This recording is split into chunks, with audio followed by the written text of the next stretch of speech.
அஸ்ஸலாமு அலைக்கும் ரஹமத்துல்லாஹி வபரகாத்துஹு. இங்கே பாருங்கள், நேற்று நான் முருங்கைக்கீரை சூப்புக்கு ரெடி பண்ணியிருந்தேன் இல்லையா, அந்த சூப்பு இப்போ நான் டெஸ்ட் பண்ணிட்டேன். ஏன்னா இது நம்ம சாப்பிட்டு பார்த்துட்டு நிறைய பேர் கொடுக்க முன்னாடியும் செஞ்சுருக்கேன். இருந்தாலும் ஒவ்வொரு தடவையும் ஏதாவது அதில் எந்த ஒரு பொருளும் பிரச்சனையாகுதா, அதில் ஏதாவது டேஸ்ட்டு குறையுதாங்கிறதுக்காக நான் ஒவ்வொரு தடவையும் செய்யும் போதும் இந்த மாதிரி கொஞ்சம் நான் எடுத்து அந்த சூப் வச்சு பார்த்துட்டு அப்புறம் எல்லாருக்குமே நான் கொடுப்பேன். இங்கே பாருங்கள், சூப்பு சூப்பராக வந்திருக்குது பாருங்கள், அருமையாக இருக்குது சூப்பு. முருங்கைக்கீரை சூப்பு ரொம்ப நல்லா இருக்குது. ஏன்னா இது ரொம்ப ரொம்ப ஹெல்தி. பிள்ளைங்க கீரையை அது கண்டிப்பாக சாப்பிடவே மாட்டாங்க. அதனால் நம்ம இந்த மாதிரி சூப்பு வச்சு காலையில் ஒரு டம்ளர் நம்ம ஸ்கூலுக்கு கிளம்பும்போது கொடுத்துட்டோம்னாலும், இல்லை ஸ்கூல் விட்டு வந்ததும் கூட இந்த மாதிரி அதுங்களுக்கு டீ கொடுக்காம இப்படி ஒரு கொடுத்துட்டு வந்தோம்னா அதுங்களுக்கு நல்லா ஒரு இரும்பு சத்து நல்லா உடனே டைரெக்டாக கிடைக்கும் அவங்களுக்கு. இது பெரியவங்களும் ரொம்ப உடம்பு சோர்வாக இருக்கிறவங்க அவங்களுமே இதை சாப்பிடலாம்.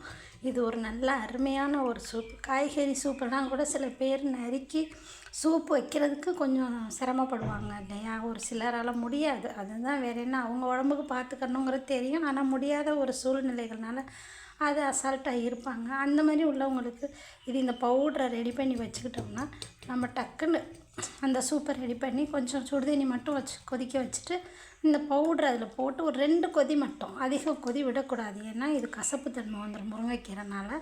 அதனால் 2 கொதி தான் இந்த பவுட்ரு அள்ளி போட்டு 2 கொதி மட்டும் விட்டு கொஞ்சம் உப்பு உங்களுக்கு தேவைக்கேற்ப நீங்கள் உப்பு போட்டு அதை ஜூஸ் மாதிரி டக்குன்னு அப்படியே வெதுப்பான ஒரு இதில் குடிச்சிக்கலாம். ரொம்ப ஆற விடணுங்கிற அவசியம்ல, லைட்டாக கொஞ்சம் வெதுன்னு இருக்கிற மாதிரி அந்த மாதிரி கூட குடிச்சிக்கலாம் நம்ம. இங்கே பாருங்கள் எவ்வளோ சூப்பராக இருக்குது பாருங்கள் அந்த சூப்பு.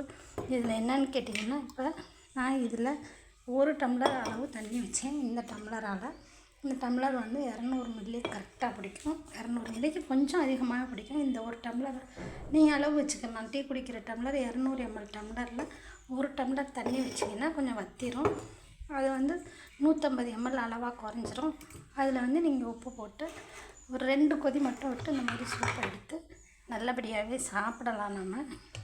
இங்கே பாருங்கள் சூப்பு எவ்வளோ சூப்பராக இருக்குதுன்னு நம்ம காட்டுறத குடிச்சு பார்த்தா தான் அந்த டேஸ்ட்டு தெரியுமே. பாருங்கள் செம்மையாக இருக்குது, நல்லா வாசமாக கசப்பு தன்மை இல்லாமல் ரொம்ப அருமையாக இருந்திருக்கு. இந்த மாதிரி கொஞ்சம் வத்திரும். அதை அப்படியே திரும்ப தண்ணி வத்திருச்சுன்ட்டு தண்ணியெலாம் ஊற்றக்கூடாது. இதை அப்படியே குழந்தைங்களுக்கு கொடுத்துடலாம். ஒரு 150 ml ஊற்றினா 100 ml அளவு வத்திரும். அது கொதிக்கும்போது இது ரொம்ப நல்லாவே இருக்கும். இது மாதிரி உங்களுக்கு தேவைப்பட்டுச்சுன்னா இந்த முருங்கைக்கீரை சூப்பு பவுட்ரு வீட்டில் செய்ய முடிஞ்சால் நீங்கள் செய்யலாம். செய்ய முடியலை அப்படிங்கிற ஒரு பட்சத்தில் நீங்கள் எங்களோட வாட்ஸ்அப் நம்பருக்கு மெசேஜ் பண்ணுங்கள். நாங்கள் உடனே உங்களுக்கு ப்ரிப்பேர் பண்ணி எங்கே இருந்தாலும் ஃப்ரீ ஷிப்பிங்கில் நான் அனுப்பி தர்றேன் உங்களுக்கு. உங்களோட சேனல் பிடிச்சிருந்தால் லைக் பண்ணுங்கள், சப்ஸ்கிரைப் பண்ணுங்கள். தேங்க்யூ.